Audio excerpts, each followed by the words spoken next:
A very good evening, distinguished guests, seniors, colleagues and dear friends. On behalf of IMA Gorakhpur and as the Scientific Secretary of IMA, I extend a very hearty and warm welcome to all of you to this scientific meet on critical topics like anemia, ABG, cardiovascular disease, COVID and cancer. I am very hopeful that this meeting will be exciting, educational and full of learning for each of us.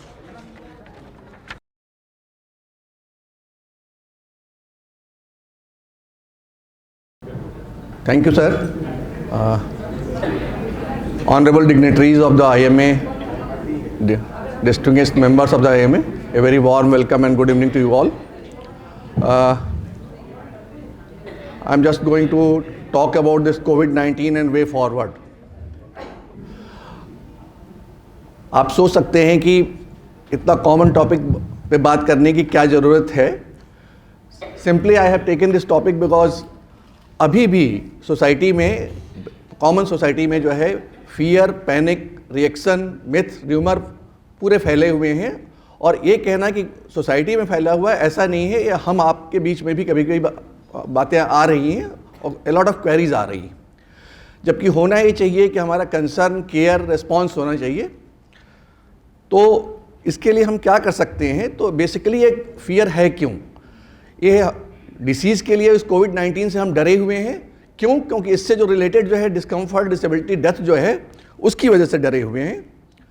और मैं अपनी teachings की बात, जब भी fear की बात आती है तो I always quote lord Buddha.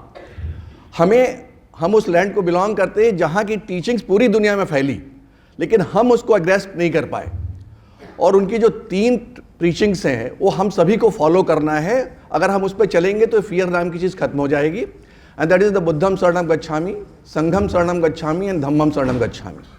यानी कि जब भी डर आए तो सबसे पहले ज्ञान की शरण में जाओ, ज्ञानियों के शरण में जाओ. ज्ञान आप ले लेते हैं लेकिन वो ज्ञान किताबी होता है, तो जो अनुभवी लोग हैं उनके शरण में जाओ, उनसे मिलो. और इस सारे ज्ञान की एक सीमा है. जब उस सीमा को क्रॉस कर ले तो बस एक चीज़ याद रखिए कि चूज ए राइट पाथ और मूव ऑन दैट.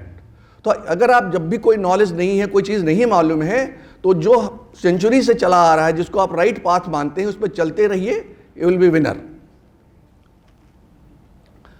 आप मान के चल रहे हैं कि आप सभी को कोविड-19 बहुत अच्छी तरह मालूम है, nothing new is there. But even then मैं कुछ पॉइंट्स पर बता रहा हूँ कि ये पॉइंट्स आपको मालूम होना चाहिए. जितने भी कम्युनिकेबल डिसीजेज हैं उसका ये डायनेमिक्स ऑफ डिसीज ट्रांसमिशन हम सभी को मालूम होना चाहिए कि इसमें क्या हमें पता है और क्या नहीं पता है. ये जो भी वायरसेज हैं कहीं ना कहीं किसी आदमी के पास है. अगर हमें पता चल जाए तो हम वही मैनेज कर सकते हैं. फिर कैसे ट्रांसमिट हो रहा है और किसको हो सकता है, दैट इज़ वेरी इंपॉर्टेंट. हम क्या क्या कर सकते हैं अगर हमें पता है कि नहीं, ये हम अभी इन चीज़ों पर ज़्यादा एम्फसाइज नहीं करेंगे. मोड ऑफ ट्रांसमिशन में क्या क्या अभी हमें कितना पता है कि इन्फेक्टिविटी कितनी है, सेकेंडरी अटैक रेट कितनी है, पीरियड ऑफ कॉम्प्लिकेबिलिटी कितनी है, but I will not go emphasize all the things. फिर जिसको होने का डर, हम सभी इसीलिए डर है कि हमें कोई बीमारी ना हो जाए, हमारे नियर एंड डियर्स को ना हो जाए. तो क्या कोई ऐसा फैक्टर है जो हमको हाई रिस्क बनाता है? अगर उस फैक्टर को हम मॉडिफाई कर सके तो हमें करना है. हमें खुद देखना है कि कौन से रिस्क फैक्टर्स हैं और उसके अलावा क्या प्रोटेक्टिव मेजर्स हैं पर्सनल प्रोटेक्शन के लिए, like physical measures, chemical measures and immunological measures. ये सारे मेजर्स हमको पता होने चाहिए. अब जो ट्रीटमेंट्स आपने ऑलरेडी पिछले 2 सालों में देखे हैं, उन ट्रीटमेंट्स को 2 पार्ट में आप डिवाइड कर सकते हैं. एक जो माइल्डर केसेज हैं, जो घर पे हैं, जो अभी हॉस्पिटलाइज नहीं हुए हैं, उनमें ये ट्रीटमेंट इफेक्टिव पाया गया है to reduce the severity and to reduce the mortality. आप सभी इसके बारे में अच्छी तरह जानते हैं, जिसमें जो वेल प्रूव्ड है अभी, जो rest, hydration and symptomatic in any viral disease. I am not talking about the covid, any viral disease. कहा गया है कि अगर ये पहले से आप कर रहे हैं तो हो सकता है कि आप इन्फेक्टेड ना हो, आप इमीडिएट जल्दी से रिकवर कर जाए. The next some antiviral drugs are there, next monoclonal antibodies are there, and the antidepressant fluvoxamine is also has been found that it is a bit effective in reducing the severity. Now in the severe patients, those who are hospitalized, so in those cases these drugs have been proved effective, except the last 2 red ones. These have not been found very effective, but it was used rampantly at that time, but the other ones have been found effective. Now basically my focus is on these one preventive measures. That is you all know the physical distancing, which the first one thing that you have to maintain the physical distancing. Second, the ventilation. The third one is the mask. Fourth one is the hygiene and sanitation. Fifth one is the lifestyle changes. And the last one is the vaccines. But the last does not mean the least. It is very important. Now, but it does not mean that you directly jump to the vaccines also. All other measures are equally very important. That is the first and foremost is that you have to watch that really how much distance you are maintaining. Whenever it is possible, try to maintain the distance with everybody. Either it is the home, it is the outside, wherever it is possible. Try to maintain the well ventilation wherever you are going. You have to ensure that ventilation is proper. Third is the masking, but the masking might be harmful if you are not using properly. Ensure it that if you are using the mask, see it that it is the proper one, otherwise it might be harmful also. Then hygiene and sanitation comes the fourth and the other ones. Now the vaccines. Fortunately, in a very short time, we have developed a large number of vaccines. In the whole history of the mankind, we have never seen the development of vaccines so fast. Not only the development of vaccine, the coverage so fast. The India has shown all over the world that how fast we can cover the population. So these 5 types of vaccines which are available at this time, the one is the viral vector, which we have used very rampantly all over the country, our country. About 90% of vaccination is that one. That is where we are using the adenoviruses as a vector. So that is the Covishield, Oxford, AstraZeneca, so many vaccines are there. Sputnik is also there. Then inactivated, so Covaxin, which is the Bharat Biotech has been produced. mRNA vaccine, which is used in the USA, etc., in the developed world. Then the DNA vaccine, which has been the one vaccine, DNA vaccine, which has been produced in India and it has been approved in India. Then the protein adjuvant or subunit vaccines. Now these are the vaccines which has been approved for which is available and approved in our country to be used. Now I am not going in details, these are the lessons learned. What lessons we have learned from the last 2 years, I am not going in that one. We have realized the importance of these things, that is the public health and preventive medicine. It has never been given the importance in the whole history of the medical world as much as now it has been given. You all are seeing that the common man is talking about all these things. Then the technology, telemedicine and social support, it has become very important. Then the lockdown. So whatsoever lockdown is there, everybody is asking the next lockdown, next lockdown. No, it is not a common thing. The declaration of epidemic or lockdown is not a normal thing. It is an exceptional thing. We do it in the exceptional circumstances. And then the standard operating protocol. Unfortunately, if you go to the Western world, you will see that for everything in every hospital, if the diagnosis is one, the treatment will be the same. That is known as a standard operating protocol. But in our institutions, in our hospitals, it is not being practiced. So that is very important. If you are going to change any protocol, you have to say that either it is for the research or everybody has to prescribe the same thing. If the diagnosis is the same, the treatment protocol must remain the same. So which has been done this time. Now, the way forward. Now, we have to remember it that we are living in a world when the world is changing very fast. And if the world is changing very fast, the viruses and all the germs are also changing very fast. So if the things are changing, what will happen? That the newer variants will come, not only newer variants will come, but the newer agents, newer pathogens will come. So if you are not going to deal with it, we have to face the pandemics, epidemics every time. So what is the variants of concern? You have seen that in the first wave, we are not very much concerned, but the second wave has shown the lesson. Now, such things may happen in future also. Now, recently what has happened, that Dr. Sai has asked me that particularly you have to think about the newer strain, that the Omicron, a lot of myths and rumors are there. Now, if you see that whenever the new variant, what the new variant means, whenever the mutations takes place, so you have to remember why the mutations are taking place. The more rapid multiplication, more mutation. Now this mutation may be good for you, may be bad for you. You must remember the rule of successful parasitism. हमारी लड़ाई चल रही है दुश्मन से, तो या तो दुश्मन जीत जाए या हम जीत जाएं। और जब तक नहीं जीतते हैं तो आपको पुरानी दिन याद होंगे कि जब दो माफिया ग्रुप होते थे तो दोनों पॉलिटिक्स में आ गए, चलो हाथ मिला लिया। तो या तो वो इक्विलिब्रियम आ जाए और या लड़ाई चलती रहेगा, कोई जीत जाए कोई हार जाए अपना। यहाँ पे सिचुएशन यही है कि जो भी हमारे वेरिएंट्स हैं वो तब तक अपने को चेंज करते रहेंगे कि जब तक जो सक्सेसफुल पैरासिटिज्म का रोल है कि हमारे पास आए, हमारा खाना खाए और हमको पता भी ना चलने दे और चला भी जाए। So that is the rule of successful parasitism. वो पैथोजेंस जो आपके शरीर में घुस के खाते हैं, पीते हैं, बिना आपको डैमेज किए हुए चुपचाप निकल जाते हैं, तो आप उसको रहने देते हैं, उसको परेशान नहीं करते हैं।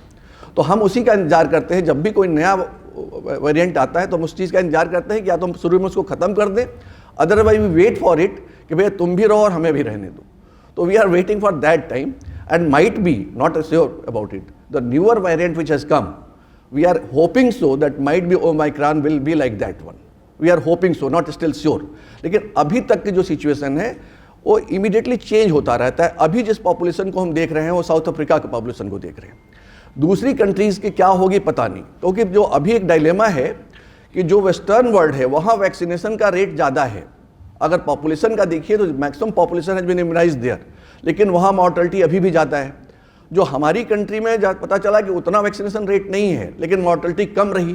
तो उसके बहुत से फैक्टर्स ढूंढे जा रहे हैं लेकिन क्लियर नहीं है। तो कल के दिन जब वो माइक्रॉन जो डिफरेंट कंट्रीज़ में जाएगा तो कैसे बिहेव करेगा, still the fingers are crossed. But the good thing is this कि अभी जो चीज़ें हैं कि उसकी ट्रांसमिसिबिलिटी बहुत है। जो पहली चीज़ देखनी है कि जब भी कोई म्यूटेशंस होता है, पहली बात देखते हैं कि उसकी इन्फेक्टिविटी कितनी है, क्या सेकेंडरी अटैक रेट है, क्या रिप्रोडक्शन रेट है। दूसरी चीज़ जो हम देखते हैं उसके बाद से कि उसकी सीवियरिटी क्या है, कितना सीवियर होगा, कितनी डिसेबिलिटी करेगा, कितनी डेथ करेगा। तीसरी चीज़ जो हम देखते हैं वो ये देखते हैं कि भाई जो हमारी जो डायग्नोस्टिक मैकेनिज्म है, जो क्लिनिकल पिक्चर है, जो लैब टेस्ट है, क्या वो अप्लाई करता है कि नहीं करता है। चौथी चीज़ देखते हैं कि हमारा जो ट्रीटमेंट ऑप्शंस था, क्या वो ट्रीटमेंट काम करेगा कि नहीं करेगा। फिर नेक्स्ट चीज़ जो हम इसके बाद देखते हैं कि जो हमारा इम्यूनिटी सिस्टम था, हम जो इम्यूनिटी थी मेरे पास, जो मेरा वैक्सीन था, वो इस नए वेरिएंट के लिए इफेक्टिव होगा कि नहीं। So fortunately we have tested for all these 5 things but still the trials are going on. Infectivity बहुत ही हाई है, डेल्टा से भी ज़्यादा हाई है। सो डेल्टा से भी ज़्यादा अगर हाई है तो इसका मतलब कि बहुत जल्दी बहुत बड़ा पॉपुलेशन जो है इन्फेक्टिव होने वाला है हमारी कंट्री हो। जहाँ भी पहुँचेगा उसको रोकना बहुत डिफिकल्ट है अपना। दूसरी चीज़ है कि सीवियरिटी जो है वो उतनी हाई नहीं है, लेकिन हमारी जो इम्यूनिटी है उसको ये बाईपास कर सकता है। जैसे कि डेल्टा में जो देखा गया था कि जो ऑलरेडी इम्यून थे, जो ऑलरेडी इन्फेक्टेड थे, उसमें भी लगभग 10% लोग ऐसे थे कि दोबारा इन्फेक्ट हुए। इसमें वो 10% के बदले 25% हो सकते हैं कि जो पहले से सोच रहे हैं कि हम तो वैक्सीनेटेड हैं, हम तो हमें डिसीज हो चुका है।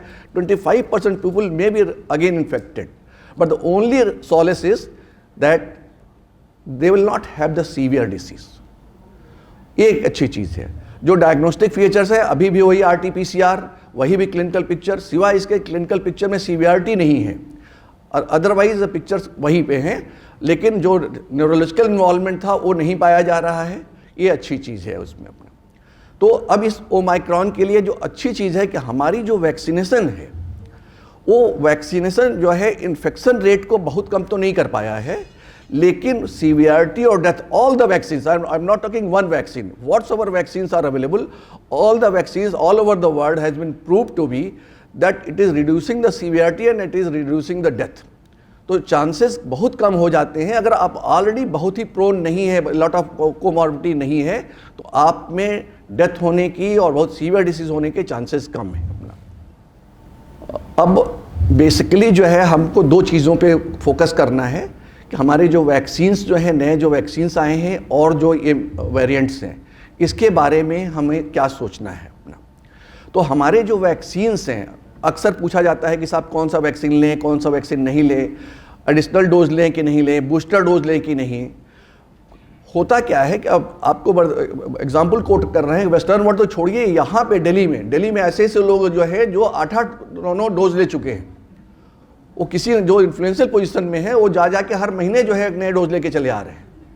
क्या साहब कि हम इससे बच जाएंगे। It happens so and I have seen this picture not at this time. In 1988 जबकि पहली बार जैपनीज एन्सेफेलाइटिस वैक्सीन हमारे यहाँ आई थी ट्रायल फेज के लिए, you will be surprise to know it, जिसको कोई रिस्क नहीं था, ब्यूरोक्रेसी से, और वो लोग आके सबसे पहले लगवा गए थे, नहीं साहब मुझे पहले लगना है। तो ये होता रहता है, लेकिन हमारा जो साइंटिफिक वो है कि अभी भी बूस्टर के लिए the things are going on कि हम बूस्टर लगाएंगे, किसको नहीं लगाएंगे। लेकिन हमको एक चीज़ हम भूल जाते हैं कि आप कितने भी प्रोटेक्टेड हो लो, जैसे कि ये वायरस है, ये जो कोरोना वायरस है अपने को बड़ा प्रोटेक्टेड महसूस करता है क्योंकि एनवेलप्ड है, एनवेलप लगा के वो सोचता है कि साहब मैं बच जाऊंगा, लेकिन ठीक उल्टा होता है। वो एनवेलप होने की वजह से आपकी साबुन जो है बड़ी इजीली मार देता है उसको, क्योंकि फ्रेजाइल हो जाता है।